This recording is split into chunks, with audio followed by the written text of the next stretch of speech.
Welcome to the RotoWire Prospect Podcast. I'm your host, James Anderson, and I've got a great guest this week, Jim Callis of MLB Pipeline, coming on to preview the draft with me, which we've been doing for a few years now. Really appreciate Jim being so gracious with his time.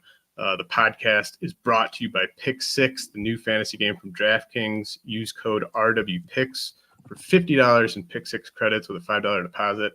So, Jim, this class, I think pretty clearly the strength of it is the college hitters. And my question for you is, who is the best of the college hitters in your estimation, and how many other college hitters would you say are in that very top tier? I think the best is Charlie Condon. We're talking about all-around hitter. We're not talking pure hitting ability. I think it's Charlie Condon. I think he's got the most usable power in the entire draft. And he's also a very good hitter. The season he had, just watched him, full disclosure, I'm a Georgia alum, so I watched a lot of Charlie Condon highlights this year.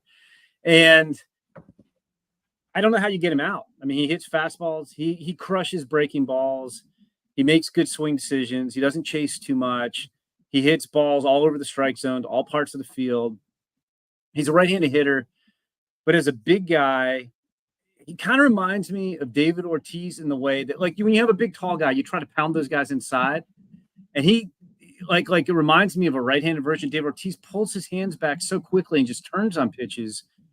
So I think he's the best. I think he's on that very top tier.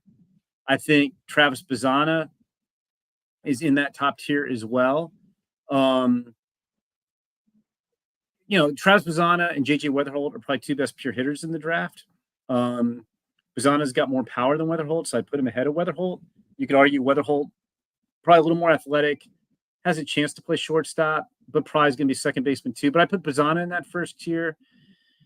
And then I think it's those two guys above everybody else, James, but then close. I would put Weatherholt was number one on our list going into the year.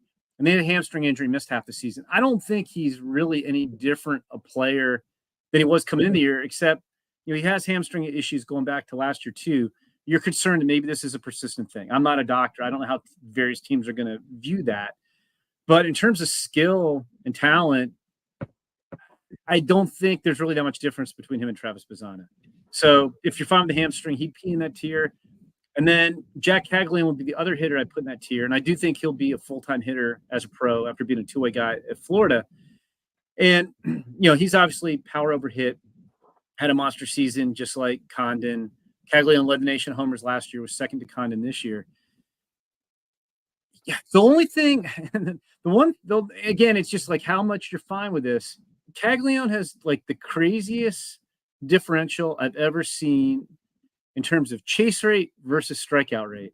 His chase rate, I didn't necessarily look at the final number, was 39%, which is extraordinarily high. And that would concern you. And his strikeout rate this year at Florida was 8%, which is really good.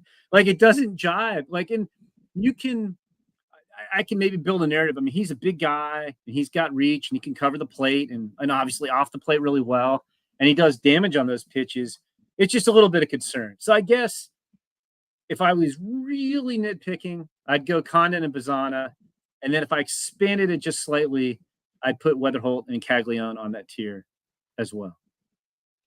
Yeah, I think that all makes sense to me. The Condon, David Ortiz, very interesting, just comp in terms of the mechanics as a hitter, because I had Carlos Collazo on last week, and he brought up just the sort of the rarity of having a 6'6" righty guy, really go on to have big time success in the big leagues.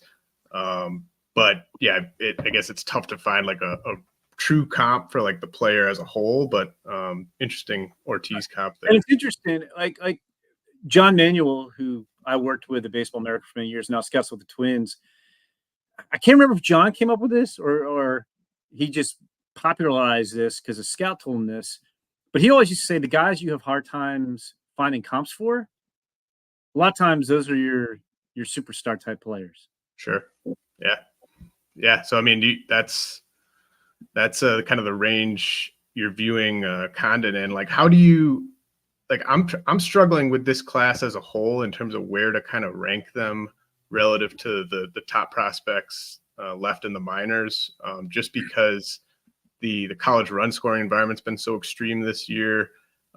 There's obviously talk of, hot bats, hot balls, cheating accusations kind of people whisper about and stuff like that.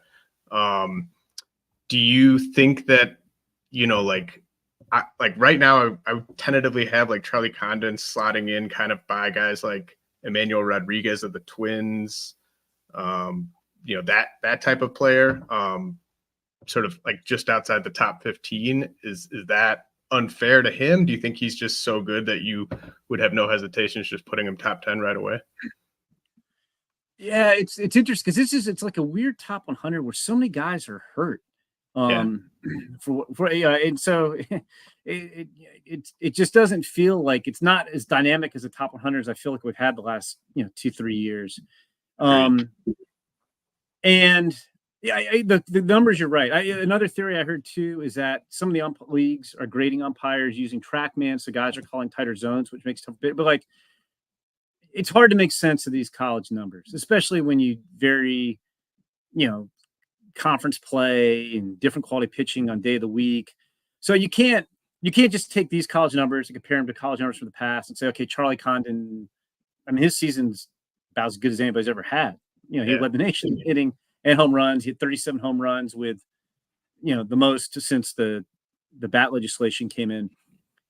So, I agree. They like teams are struggling on that too. Like I remember looking with a couple weeks ago in the season, looking at D1 baseball site because you have sortable stats.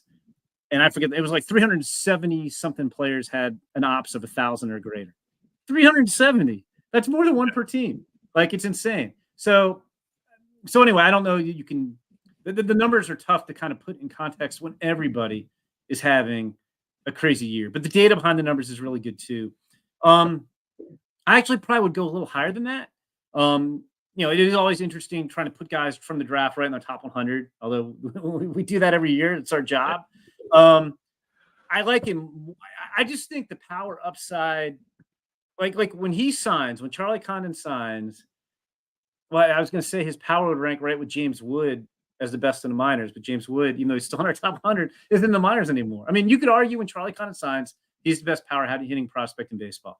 And I guess the kind of way I put him in context a little bit is, last year we talked about the draft, and the big story of the draft a year ago was you had the 5 guys who could be number 1 picks in most every draft. Paul Skeens, who's certainly living up to that. Dylan Cruz went 2, Max Clark went 3, Wyatt Langford, raced to the big leagues, went 4, Walker Jenkins went 5. Condon would be in that mix. Like Condon would have been in that discussion. I don't think Travis Bazzana or these other guys would be in that discussion in last year's draft. They would have been on that tier behind them. And just looking at where we have them, like Skeens has graduated off of our list. Langford's graduated off of our list because they're in the big leagues. And our current list, which is essentially our preseason list, we've shuffled around a little bit. We've got Dylan Cruz at 4, Walker Jenkins at 5, and Max Clark at 10. So I would probably argue to put him in the top 10. And obviously, we aren't just looking at fantasy numbers. We're looking for, and I do think Condon is a little underrated as an athlete. I'm not saying he's plus runner. He played center field at Georgia some. I don't think that's really viable, but he could fill in there. I think he's probably too big to really be a big league third baseman, but he was better. Like, you could play him there. Like, he might be a fringy third baseman at the big league level, maybe. But coming into the year, people were like, is this guy first base only? And he clearly can be an asset on the outfield corner. So I think, we would factor that in as well. He's not just, if you're comparing to Caglione's a first baseman. Like, Caglione's good. That's it. That's the only position he's going to play. Condon can play outfield corners, could fill in at center. You could try him at third. So I'm really bullish on him. I don't necessarily think he's going number 1 in the draft, but I think he should. Yeah. We'll talk about who might go number 1 here in a second. I definitely, the fact that Condon's not a first baseman appeals to me, just kind of given the spotty track record of college first baseman recently.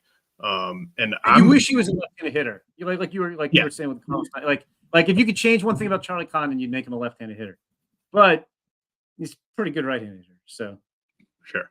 Yeah, I've honestly been going back and forth on Weatherholt versus Bazzana. And that's like, I know I get what you're saying with the Bazzana having more power right now. Do you think Weatherholt, like, do you think there's a chance that he can kind of slowly like tap into a bit more power because of how good the hit tool is? Or do you think he's just going to end up being like capped at, 15, 20 homers, something like that? Yeah, I think James, you always ask good questions, and I'd agree with all that. Yes, I think he could tap into more power because he's a really, really skilled hitter. We're not talking, and it's funny because Weatherholt might wind up going to the White Sox. We're not talking Nick Madrigal here, where you were hoping he had 40 power, but that was probably a dream, and he really didn't have 40 power on the 20-day scale. I was going to say, when you were starting to ask a question, like, to me, Weatherholt's 15 to 20 homer guy. Maybe there's a little bit more in there. And I think Bazzana is probably 20, 25 homer guy. Like, not Bazzana had an unbelievable year, and he's a really good hitter. I don't think the Pac-12 was that good this year. Like, so I know he had 28 homers, but like you mentioned, the bats seem to be jacked up, the balls seem to be jacked up. Like, it's a very hitter-friendly environment. And so I don't, and I'm not trying to take away from Bazzana, but I think it's more 20, 25 home run power for Bazzana. I don't think we're talking 30 plus. Like, he didn't hit 28 homers in the SEC or the ACC. Like, I was talking to a scout, and we were kind of joking, and we're like, well, actually, we're serious. Like, if you dropped Condon or Caglione in the Pac-12, they might have hit 45 homers this year, which is, I know I'm doing, I'm just making up math as I'm going along here. But, like, I don't think Bazzana's crazy college numbers, I think, oversell his power at the big league level to some extent. Like, he's not weak, but I think it's more 20 to 25. I don't think we're talking Travis Bazzana is going to hit 30 home runs at the big league level. So if anyone's watching on YouTube or listening on YouTube, please like and subscribe to the channel. I'd really appreciate that. Jim, you had a great piece up on MLB.com yesterday where you and Jonathan Mayo kind of gave the percentage chances of the top guys going 1-1 to the Guardians. Obviously not scientific, but very scientific. Come on, James. We have a huge algorithm that we're constantly feeding. Every time I get a text, I feed it into the algorithm and we update it. So very scientific. Come on. Well, so yesterday you had Bazzana 38% to go 1, Condon 26%, Weatherholt 27%. Is that still roughly how you see it? Have you gotten any new intel on that? Yeah, it is. Here's the funny thing. Like, we can blame the Astros. We blame the Astros for a lot of things, right? But like, when we had the bonus pool era come in 2012, and the Astros had the number one pick 3 years in a row, they kind of flipped what had been the process in the past, where teams would kind of make offers to players or try to set up parameters, and then players would shop those numbers to other teams and try to use it as leverage against the clubs. And the Astros win the number one pick just to let everybody sweat. And I think the Guardians are doing the same thing. Like, I don't think teams have totally lined up their boards or the top of their boards yet anyway. I don't think Cleveland's made a decision. I think it's a very small number of people in Cleveland who will know that decision. And when they make it Saturday, Sunday, I don't think anybody's going to know until a couple minutes before the draft. Because I don't think it's necessarily they're looking to cut a deal over everything. I think they're evaluating the players, then figuring out what it's going to cost them financially, and then weighing those two factors. I don't know if it's 50-50 or if it's 70% talent, 30% cost, whatever. But yeah, so anyway, what I was getting at is nobody knows what Cleveland's doing. Anybody who tells you they know what Cleveland's doing, we're all guessing. I hope it's an educated guess, is based on talking to teams picking behind Cleveland, but they're not getting anything directly from Cleveland. There's no, like, sometimes there'll be a courtesy, like, hey, once Cleveland knows who they're picking, they would tell the Reds we're picking it too, so they could proceed.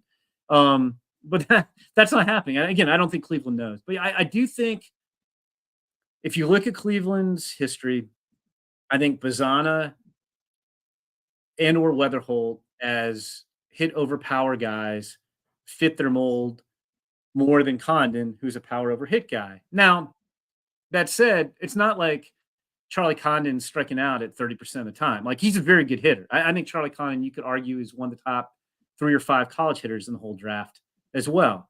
But talking to other teams, trying to read the tea leaves, sense the vibe, whatever you want to call it. I think people feel like Bazzana fits that model more than Condon does. And then if you start to look into what these guys might cost, if Bazzana doesn't go 1 to Cleveland, I don't know that he goes before number 4 to Oakland. If Condon doesn't go number 1, I think he's going number 2, and at worst number 3. I think Condon's going to get the largest bonus in the draft, regardless of where he goes. And the interesting thing is Weatherhold, if he doesn't go number 1, could go 5 or he could go lower. And like you said, and I'm with you. I don't want to sound like I'm not knocking Travis Bazzana. I don't think there's much difference between Travis Bazzana and JJ Weatherhold, but you might be able to get JJ Weatherhold for $500,000, $1 million less than Travis Bazzana just because he has more leverage, and that would allow you to do more damage. So to answer, long-winded way of answering your question, yes, I would have those percentages about the same, but we don't know. Like, I'm going to go in. I know I'm not going to know before I write my next mock draft Thursday night. It'll be out Thursday. And then we'll do another mock draft. Jonathan, Mayo, and I will do a dueling mock draft that'll come out Sunday morning at some point. We probably aren't going to know then. We may not know until 5 minutes before the draft if we're lucky. So do you think, I don't want to put words in your mouth, but it doesn't seem like the greatest class to me. And it might be the type. It might be the type of class where you just don't, even if you think these guys are close up top, it might just make the most sense to just pay whatever the asking price is of the top guy and not try to get too cute with spreading stuff around. But I don't know. Like, do you think that's... You can put those words in my mouth because I say that every year, regardless of whether it's a good draft or bad draft. I think if you're picking at the top of the draft, you have to take the best player. Now, I'm not saying, like, if I was running the Guardians, I'm going to Charlie Condon and going, man, Charlie, we think you're the best guy. Here's a blank check. You fill in a number that's fair. Like, it doesn't work that way.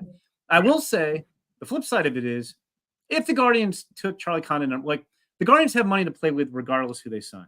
The first pick comes with a value of $10.5 million when they're using to determine the whole total bonus pool. The record's $9.2 million that Paul Skeens got last year. So nobody's getting $10.5 million. Their pool as a whole is over $18 million. And then you can go an extra 5% over that without incurring draft pick penalty. It's almost an extra $1 million on top of that. So even if you gave, and I don't think Charlie Condon would get $10 million, but if I gave Charlie Condon $10 million at number 1, they'd still have about $9.5 million for the rest of their draft. So they're going to be able to do damage. That's point 1. 2, and I'm not saying you want to play hardball necessarily. If I'm the Guardians and I decide Charlie Condon's the best guy in my draft and I can't nail down financial parameters before the draft, if I take Charlie Condon and I offer him $9 million, I mean, honestly, if I offer him $8 million, which that would be lowballing him, is he going to go back to Georgia? No, he doesn't have a lot. I mean, yes, he could go play his senior year, but then he'd have less leverage next year. So I always refer to that as prisoner of his own talent. If you think that's the guy, you could take him and you could give it, like, if you gave him $9 million, the only thing the player can do in that standpoint when you're a college junior is you could hold out till like 3 seconds before the deadline and take the deal and say, you know what, Cleveland, screw you. If you're forcing me to take this amount, then you can't use any of my savings on your other guys because I'm not going to sign quick enough for you to know about it. Like, no, but anyway, I don't think you want to have that antagonistic relationship, but you could sign him. And then the third point, the reason I would take the best guy is, let's say I take JJ Weatherhold at number 1. And let's say I sign him for $8 million. So I save $2.5 million and I've got my extra almost $1 million for my 5%. That gives me an extra $3.5 million to play with.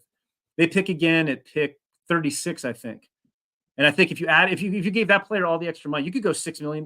That's like, top 10 money in the draft. The problem is, who are you getting to fall to 36? Like, if let's say I want to get Konnor Griffin, the top high school player in the draft, to fall to 36. I can tell him he can tell teams he wants $7.5 million.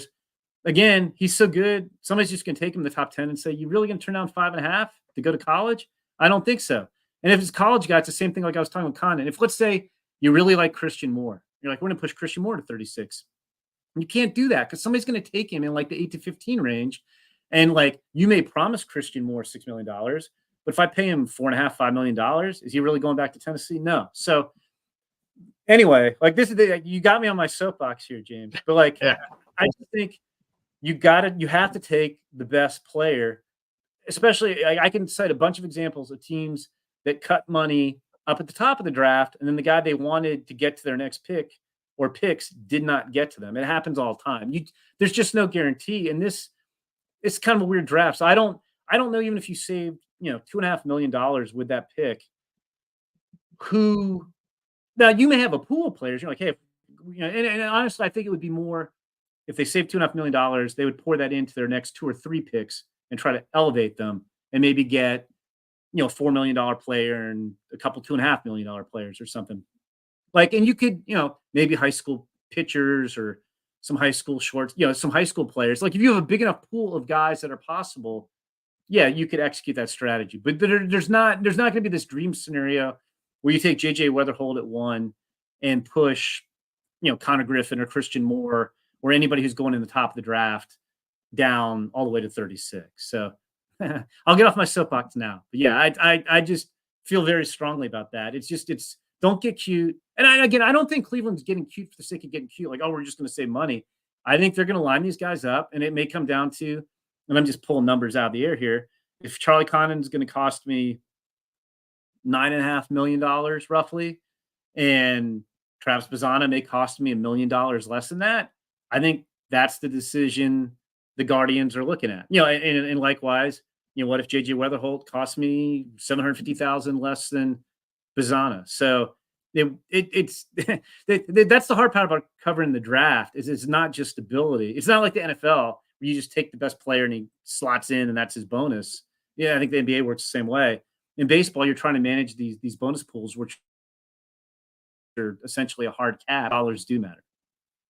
Well, Jim's not allowed to comment on this, but just for the listeners, anyone who's interested in gambling on who goes number 1, DraftKings has Travis Bazzana minus 130, JJ Weatherhold plus 145, Charlie Condon plus 800. So we'll see. I know Bazzana. Weird. I was going to say what's weird, Jim. I'm going to cut you off. Like, I actually look at these because it's crazy how somebody will release a mock draft and the odds will shift wildly because there isn't like as much information on this stuff.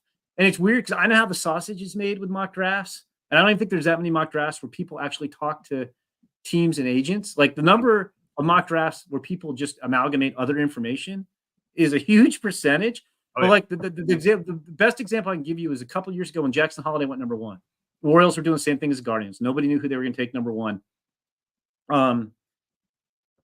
Jonathan Mayo did a story like 3 days before the draft, and he surveyed teams, and the question was not who.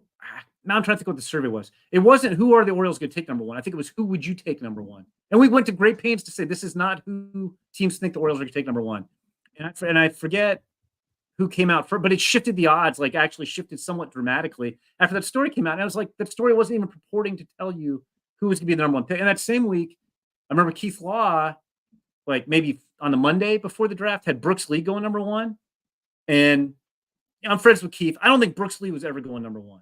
I think Keith was maybe extrapolating, hey, it's Michael Elias, polished college bat. Brooks Lee's got the most polished college bat. But anyway, when that story came out, Brooks Lee suddenly became like the number 2 favorite to go number 1 overall. It's those odds are so reactionary. So you're correct. I'm not allowed to give any gambling advice. I know where I'd put my money on those 3 guys, but I will not say that at risk of getting suspended or something. But I would just tell everybody who's listening to this, when the odds on the mock draft for MLB, who's going 1 or wherever, it's crazy how they shift because there just is not much basis. In fact, it's not as bad as who was it? The Reddit user who with the Kentucky quarterback who supposedly some Reddit user said was it Will Levis? Is that the Kentucky quarterback who? You'd know more than I would. Okay, I think it was Will Levis. Anyway, there was a couple years ago when Will Levis was coming out of Kentucky. A Reddit user posted that his family friends of his who know the Levises told them that Will Levis was going number 1 or number 2, whatever it was, and it totally changed the odds on where Will Levis was going to draft. And I think he went in the 2nd round. So the odds fluctuations on these things are crazy. Well, again, if anyone's watching on YouTube, please like and subscribe. Going to head to a quick message from our sponsors. When we come back, I'm going to ask Jim about some of the college hitters we haven't touched on, as well as some of the prep hitters. So keep it tuned here. Did you ever play the over-under game with friends? Think I can eat that slice of pizza in under 30 seconds, or I know I'll take you over a minute to down that 2-liter. If you have, then you're going to love PickSix, the new fantasy game from Draftkings. Here's how to play during baseball season. Pick between 2 or 6 players and choose if they'll have more or less of a stat, like runs, hits, strikeouts, and more. Track your picks and play against others for a shot to win huge cash prizes. That's all there is to it. Download the new DraftKings PickSix app and use code RWPicks. New customers play $5 or get 50 in PickSix credits. That's code RWPicks for new customers to play $5 and get 50 in PickSix credits only on DraftKings PickSix. The crown is yours. 1 per new customer. Non-withdrawable PickSix credits expire in 6 months. Limited time offer. Gambling problem? Call 1-800-GAMBLER. 18 plus in most eligible states, not available in all states, including New York and Connecticut. Eligibility restrictions apply. Void where prohibited. See terms at pick6.draftkings.com/promos. Can certain weather conditions lead to more home runs? The atmosphere can affect how far a baseball flies by 20%. Home Run Forecast measures the weather conditions at a ballpark to tell us if the atmosphere is good or bad for ball flight during a game.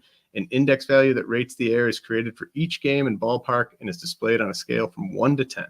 Home Run Forecast's premium site offers index values by the hour for each game, 24-hour forecasts, wind direction, and speed, and even whether the roof will be open at certain stadiums. Home Run Forecast is offering a special for the start of the baseball season. You can get access to the premium site for the entire season for only $28, a savings of nearly 30%. Go to homerunforecast.com/RotoWire now to sign up. We've launched a new RotoWire Picks app. It offers recommendations and predictions for fantasy pick'em and player props on platforms like PrizePicks, BetMGM, and more, covering just about every sport. It's free to download on Apple and Android. Sign up within the app for a subscription to unlock all features. Existing RotoWire.com DFS and Pick subscribers get instant full access with their login. Check it out now. Okay, Jim. So we covered kind of the top, or at least candidates to go 1-1 among the college hitters there. I wanted to ask you about Ryan Waldschmidt out of Kentucky, because he's someone that I've just really kind of gravitated towards just based on the data and the video. Obviously, there are some questions about the defense. He's missed some time with injuries. But just in terms of like hitting ability, power potential, and speed, is Waldschmidt kind of close to this upper echelon of guys to you? I don't know if I'd say, yes and no. Like, I think you have those 4 guys, and then Nick Kurtz and Braden Montgomery are probably up there. And then there's a second tier, and I think Waldschmidt's near the top of that second tier. I think he's going to go in the 11 to 20 range, and he is fascinating. Like, if you're looking, with hitters, when you're looking at data, what do we look at? We look at swing decisions, we look at contact rate, we look at how hard they hit the ball. And Waldschmidt, like, in terms, if you combine them into like some super metric, like equally balanced all 3, scores as well as almost anybody in this college class. And he's interesting because last year he went to Cape Cod League. He tore up his knee in the 4th game, missed the fall, was not 100% beginning of the season, was not running full speed, was DHing, was hitting like 250, it feels like, for the first 25 games or so. And it's funny. So he was on our radar, but he didn't make our preseason top 100. And then when we did we expand and move guys around and do a top 150 in May, he was still hitting like 260. And guys were like, he's interesting. Our analytics department loves him, but I feel like he's got to hit more than 260. He's not running well. And I was like, he was bored. Like, when you're doing a top 150 list of anything, like the guys who are 126 to 150 are the same as the guys who are 151 to 175. Just half of them make it, half of them didn't. So I was like, I'll wait and see if he plays better. And then like a week later, he just went on this tear. And I think we jumped him up to number 39 when we did the top 200. And now I should have my list in front of me. I guess I do. I think he's 22 or 23 on our list. And I actually think he's going to go higher than that in the draft. And like you said, like I think he's a solid runner. Like, he's played left field this year because they had a faster guy in center and he was coming off the knee injury. But I think he's got a chance to play center. He could be, I think, realistically a 20-20 guy, which, I mean, that, and hit, and that plays, obviously, even if you're in left field. I mean, the only thing he doesn't do real well is throw. And so I do think, there's kind of a consensus top 10 or so players in the draft. And once those guys go in the top dozen or so picks, it's wide open. And I think Waldschmidt is going to kind of go in the 15 to 25 range somewhere. But like, if you're just looking for, and again, I mean, we're talking, for purposes of fantasy more than real life. Real life, his value is restricted a little bit because he's maybe a center fielder, but could be a left fielder. Fantasy baseball, I mean, he's a potential 20-20 guy. You feel pretty good about his bat. So I think he's one of the better fantasy options in this draft. And he's certainly a guy who, over the last 2 months, has probably raised his profile as much as anybody. Yeah, I mean, I think that I like the fact that he's just there's maybe some he's coming into his own type of feel with him, and I echo all the stuff you said about just the 2020 potential and stuff like that. Just kind of not a guy I've heard talked about that much as like a potential top 10 guy for Dynasty, but I could see him maybe ending up there. I'm considering not having a single pitcher ranked in my top 15 from this class for fantasy, just because I don't really see that sort of standout guy, and there are this many college bats that are interesting. Yeah, I mean, I haven't lined up our guys necessarily based on fantasy purposes. I would think if you're doing top 15. So who would you which pitcher would you throw? Which pitcher would you make a case for throwing in there, or which pitchers? Because I know we've got. I'll give you for fantasy purposes, and one thing I wouldn't put high school pitchers unless you had unbelievable high school pitcher. And I like Cam Newton, I like William Schmidt. You have to wait too long for high school pitchers for fantasy purposes. I wouldn't shy away from in the draft, but I wouldn't take a high school pitcher for fantasy purposes. I'd go to a different direction. But I was going to say, I don't know that I feel like there's 15 bats better than Hagen Smith in this draft. Arkansas lefty. You can nitpick these guys. I mean, Hagen Smith just set the NCAA Division I strikeout rate record, 17.3 per 9 innings. Chase Burns was right behind him at 17.2. I like Smith more because he's left-handed. He doesn't throw as hard as Burns, but Burns' fastball gets hit. And then it's one of those things you could say that he just needs to locate his fastball, command it better in a different part of the plate, and Burns throwing 97 to 100, it'll be fine. Or you could say, man, lefties especially teed off on his fastball a lot more than they should. So, is that going to be a problem when you're, at the big league level where obviously the hitters are a lot better? They both have wipeout sliders. Burns has a better changeup. I mean, they're both potential frontline starters. I'm not going to say they're Paul Skeens. It's fine, but I like both guys. But at one point, people were comparing, on Twitter, his statistics to Paul Skeens. It was come on, we're not doing that. If you want to draft off stats, fine. But as good as Chase Burns is, he might be the first pitcher taken. He might go number 3 overall. He's not Paul Skeens. I've only seen 2 other guys like Paul Skeens, and that was Steven Strasburg and Mark Pryor. But anyway, I think you can make a case for them. Trey Savage is also a guy who's got interesting stuff. I mean, there is risk with pitchers, but it would be interesting. I mean, for fantasy purposes, it's easier to bank on the hitters, so I get that. I just don't know if I could put 15 hitters. What's your? I think I like Smith the most. If Burns goes 3, he definitely won't be top 15 for Dynasty because he'd be a Rocky, and that's the thing too. I mean, fact of life is, yes, I agree. If he went 3, I wouldn't want to draft a Rockies pitcher. But so with Smith, are you? Obviously, I like the stuff. I actually don't mind that. I like the fastball velocity kind of where it is, just because he. I agree. It feels like he's a safe bet to stay healthy. Yeah. Yeah, but where are you at on the control? Because the walk rate this year, I think it was over 10%. Just did not strike me as the guy that I want to be treating as kind of that high end college starter that I feel really good about. Yeah. I mean, I'd say you're looking at probably average control and command is what you're projecting him as. He's not going to be. I mean, that's one of the reasons to set Skeens apart. I mean, there were a lot of reasons, but Skeens had unbelievable stuff, but he also had unbelievable command for a guy who had unbelievable stuff. I mean, Yeah, the walk rate was right over 10%. The strikeout rate was at nearly 50%. So I guess, from a ratio standpoint, he struck out almost 5 times as many guys as he walked. So I'm kind of fine with that. Like he's fairly unhittable. So the walks are a little higher than you'd like, but the stuff misses so many bats. I think he gives up fewer hits. But yeah, I can see that a little bit. I know what you're talking about. But I mean, I think you're talking about a guy who could pitch, in the number 1 or 2 slot in a rotation. So, Konnor Griffin, like, do you think he's going to hit? Like, how much is he? Like, obviously the power's there, speed, but like for hitting for average, are we talking about like a 240 hitter? Do you think he can be like well above like 250, 260? It's tough. Like, that's a tough one. That depends on who you talk to. Like, if he hits 240, then I think he's probably a star. Like, he's got the highest ceiling in the draft. You're talking about a 30-30 guy. Like, his speed and power are that good. Like, you could go a lot of 7s, 65, 70s on the 2080 scouting scale. Who could be not only 30-30 guy, he could be a plus shortstop or like a Gold Glove center fielder. So, like, you're talking about positional value, like really good defense, can really run. And, it's interesting because there's some teams that look at the data on the swing, and I'm not a swing expert, but I know it concerns teams are like, we just are not sure this is going to play at the big league level.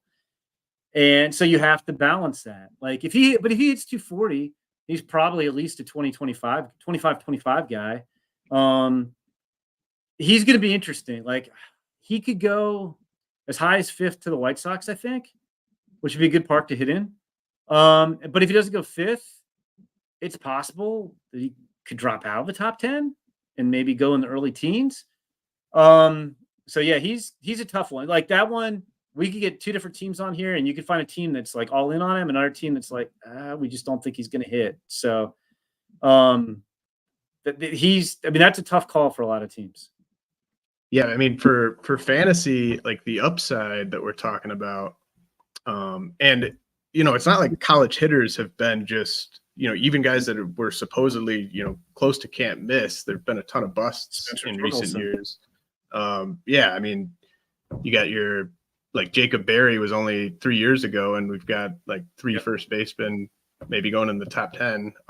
So like, just the upside with Griffin, like, even if you just told me there was like a 40% chance it works out, I would probably use the top like 5 or 6 fantasy pick on him just for the game on the upside. I would too. Yeah. I just think the upside's too good. I would as well. So Theo Gillen, top prep hitter from Texas. Obviously he's not going to grade, like the negatives with him are just the arm and where's he going to play. But just based on like hit tool, power, speed, could you make a case that he's maybe got a case for at least top prep hitter for fantasy, or is it just kind of, I don't know that I'd take him ahead of Griffin, and Bryce Rayner's pretty good too, but I do think he's underrated. Like, James, I always like doing your show because you always do your homework and you ask good questions. Like, he flies under the radar a little bit because he wasn't like a big star in the showcase circuit because he had labrum surgery on his shoulder as a sophomore. He had a knee injury last year. And so he hasn't thrown well. The arm isn't all the way back. Like you said, like he's a shortstop in high school. Maybe he's a second baseman. Maybe he's a center fielder. But he can really, really hit. And he can run. It's a plus runner. It's not just a slappy guy who's putting the ball on the ground. Like, I think we're talking about a guy who could be like a 275, 20 homer guy, steal 15, maybe 20 bases. I think from a real life standpoint, the biggest question because of the arm is where is he going to play? Like he probably projects best at center field, but you haven't seen him play in center field. Like, so you don't know that. From a fantasy standpoint, if a guy hits 275 with 20 homers and 15 to 20 steals, we don't care where he plays. That's going to be a good player at any position. So I agree. I think he's probably one of the more underrated players, like from a fantasy standpoint. Like, that's a really good call. So a couple guys that are generally mocked to go in the first round, college hitters that I just not really buying. And I know where you're going here. Are they both outfielders? Well, Vance Honeycutt is an outfielder. That was one. And who's the other guy? Tommy White. Okay, I thought you were going to Dakota Jordan. Well, feel free to elaborate on Jordan as well. But I guess case against Honeycutt is just the hit tool, and then with Tommy Tanks, it's just I feel like we've seen this profile just not work out, and he's pretty aggressive for a college first baseman type too. Yeah, those guys are both tough. Like Vance Honeycutt, I've been talking to people on this morning. I was actually trying to do some research. I haven't come up with an answer yet. So Vance Honeycutt's got the best tools in college baseball. Like he's had a couple of 25 seasons. He's probably the best center fielder in the draft. Can really run. And it's weird. He had a strikeout rate of nearly 30% as a freshman. Had a great freshman year. Then he cut it to 19% last year and had a terrible year. He hit like 250 and didn't have as good a year. This year, he bounced back. I think he had 20 homers, 20 steals, something like that. And strikeout rate also jumped up to 28%. I guess he likes number 28. I've asked a couple teams this morning because his name just came up. And Baseball Carlos did a story on it where he looked at first top 40. It's hard to find a guy. Like when I say it's hard, I have not found one yet. I've not spent hours researching it because I'm doing 8 million other things. Finding a college player with a 25% strikeout rate in his college career who became a good big leaguer. I don't know if there is one. I've asked teams. Nobody's given me a name yet. And I think back to maybe 6-7 years ago, I was in on Jaron Kendall. Like great tools at Vanderbilt. Yeah, he struck out. He didn't strike out as much as Honeycutt. And then the offense wasn't as crazy as it was this year either. He struck out, but I was like, he maybe he strikes out 150 times a year, but I bet Jaron Kendall could be my Cameron. His tools were so good. And Jaron Kendall just never hit anywhere in minor league ball, like just immediately struggled and flamed out. And teams are asking themselves that. Like, I know there are teams that pick at the end of the teens who tell me they think he's going in front of them.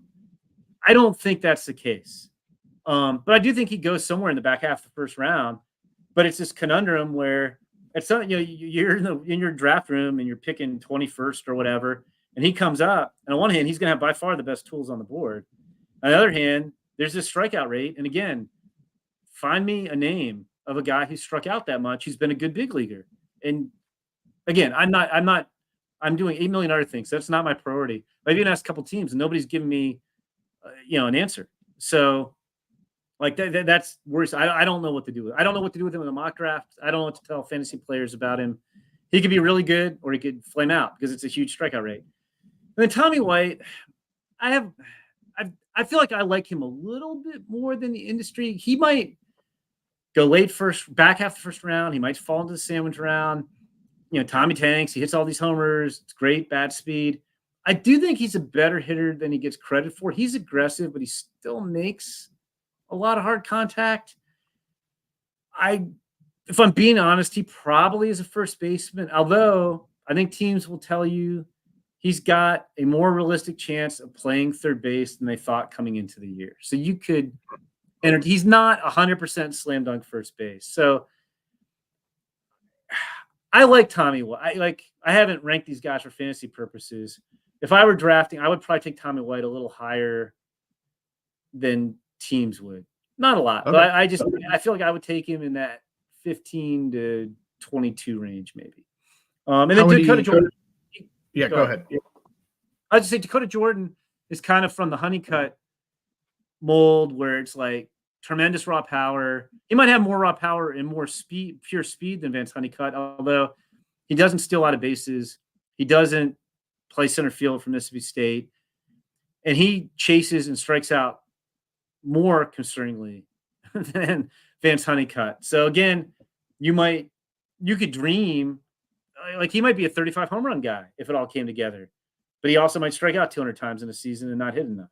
So I thought that's where you were going. I thought you were going to double down on the strikeout. Well, I didn't go with Jordan just because I've sort of seen him mocked in like the sandwich round area a bit too. But like Honeycutt's always kind of first round. I mean, I think I'd rather go elsewhere. So Tommy White, that's interesting that you're higher on him. How would you, does he kind of slot in? Like, how would you compare him to like Christian Moore and like Cam Smith?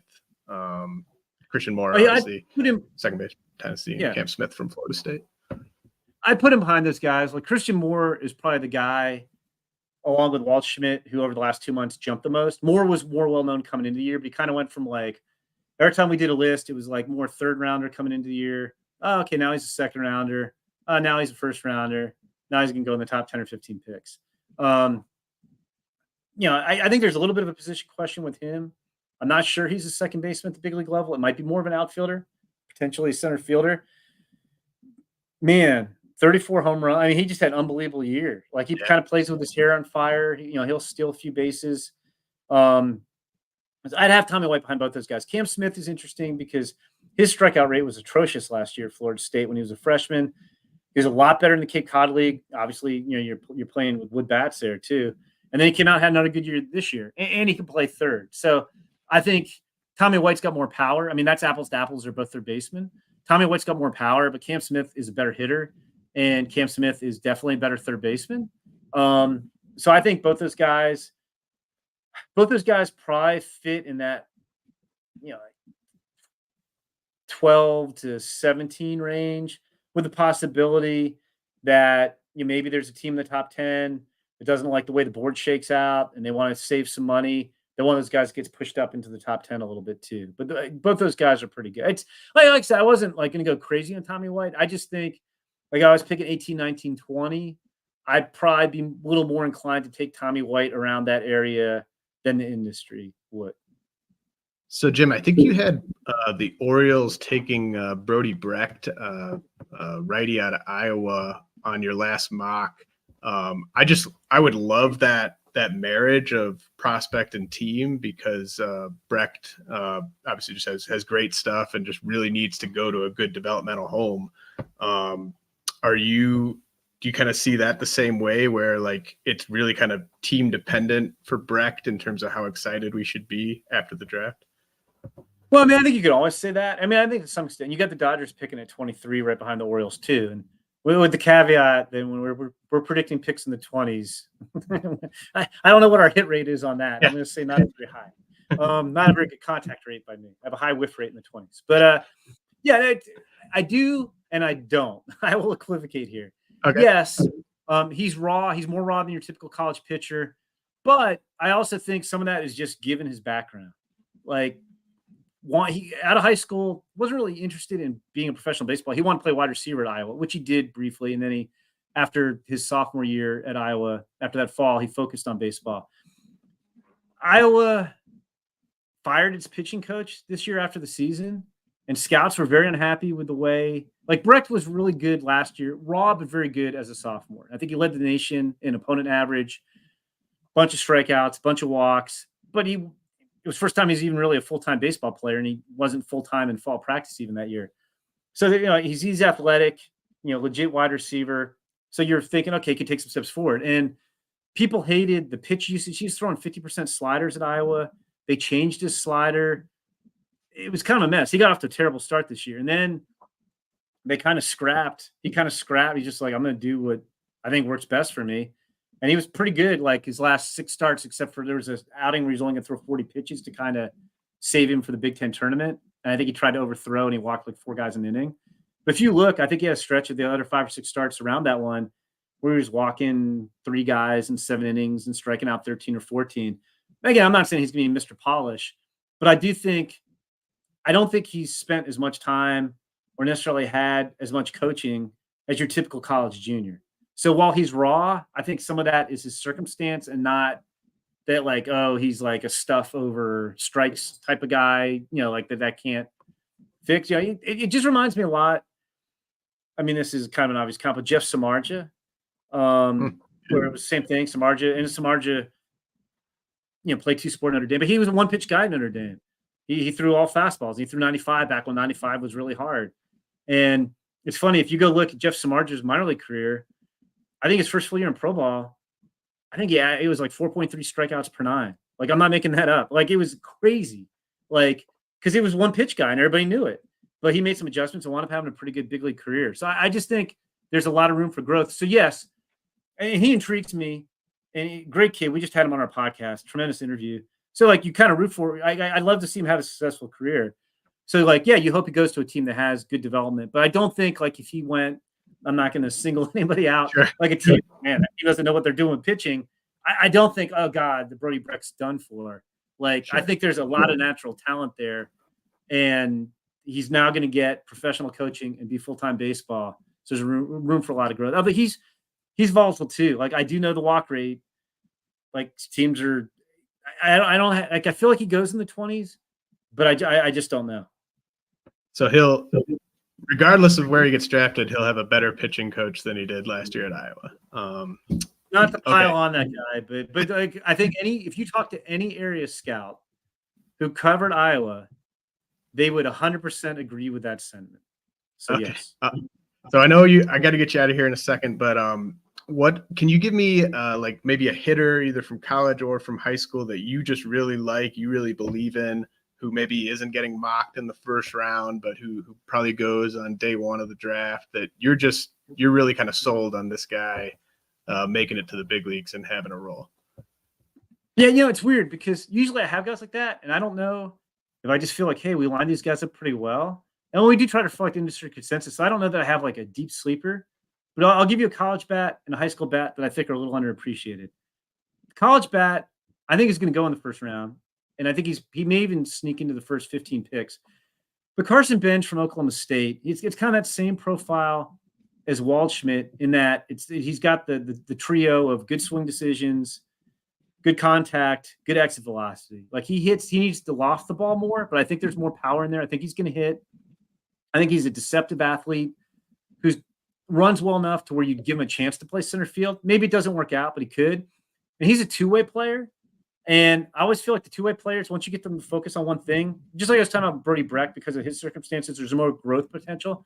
I think there's more growth potential for Carson Bench when he's focusing on hitting 100% of the time. He lost his freshman year at Oklahoma State. He had Tommy John surgery. I think he's going to go. I don't know that he's going to get past the Mets at 19, and he might go, 5 or so picks higher than that. But like, you just don't ever. I don't think he gets talked about as much as he should.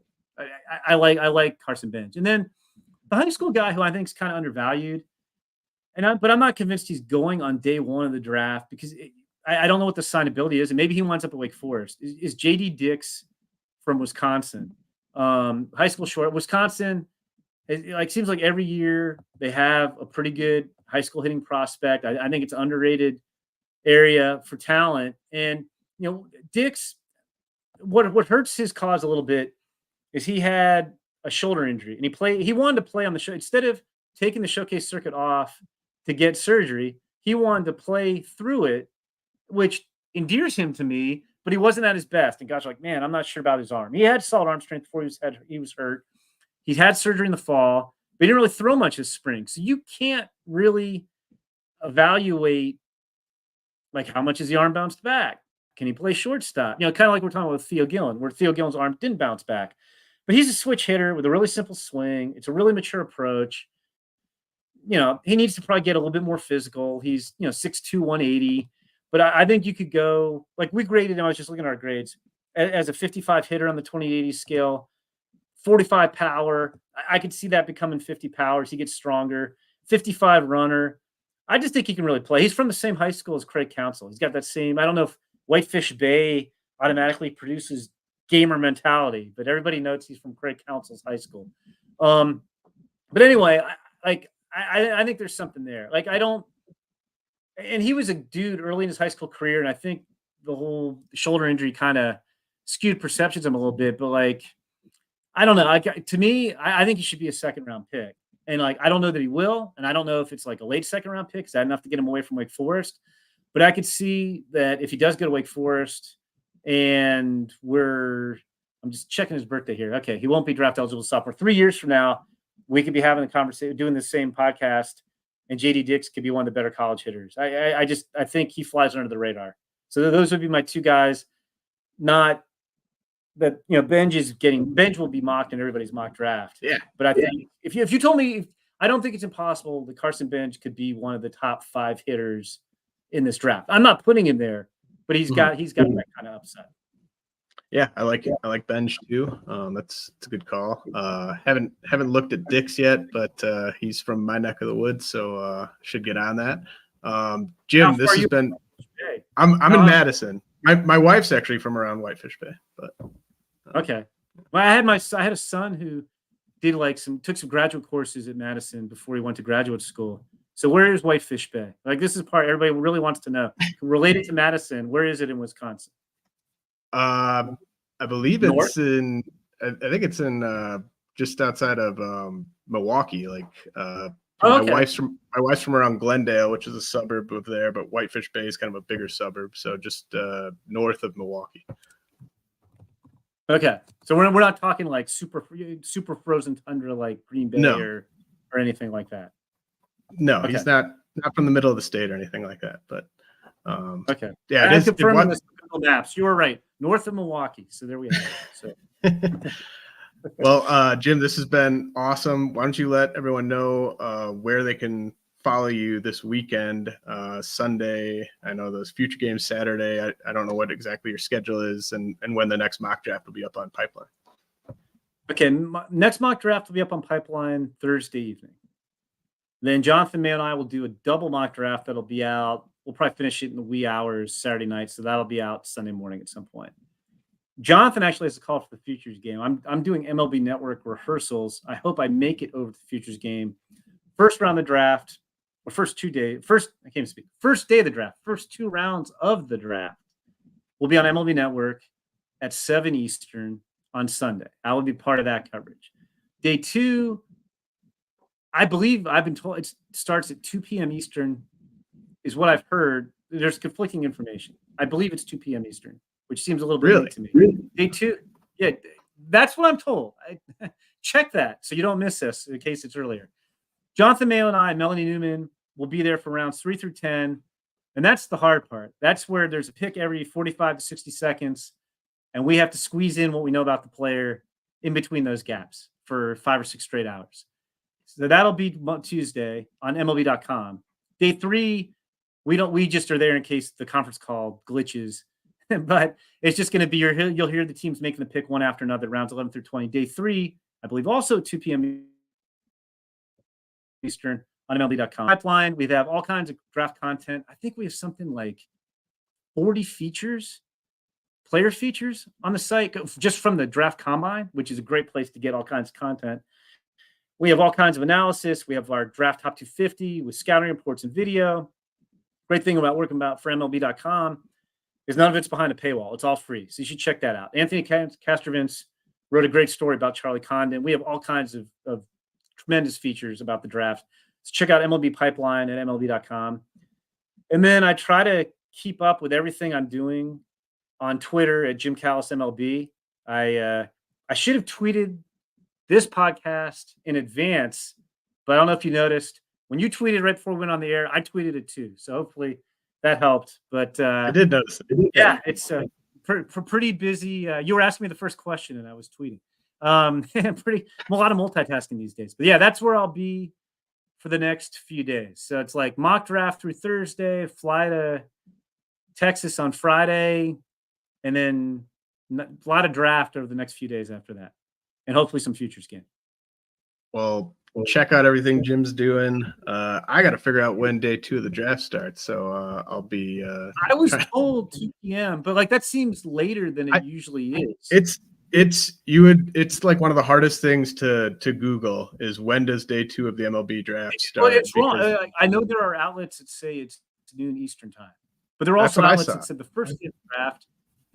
But those same outlets also had the first day of the draft starting at 5 Eastern or 5 Central, and that's wrong. I think they had 5 Eastern. There's a lot of confusion.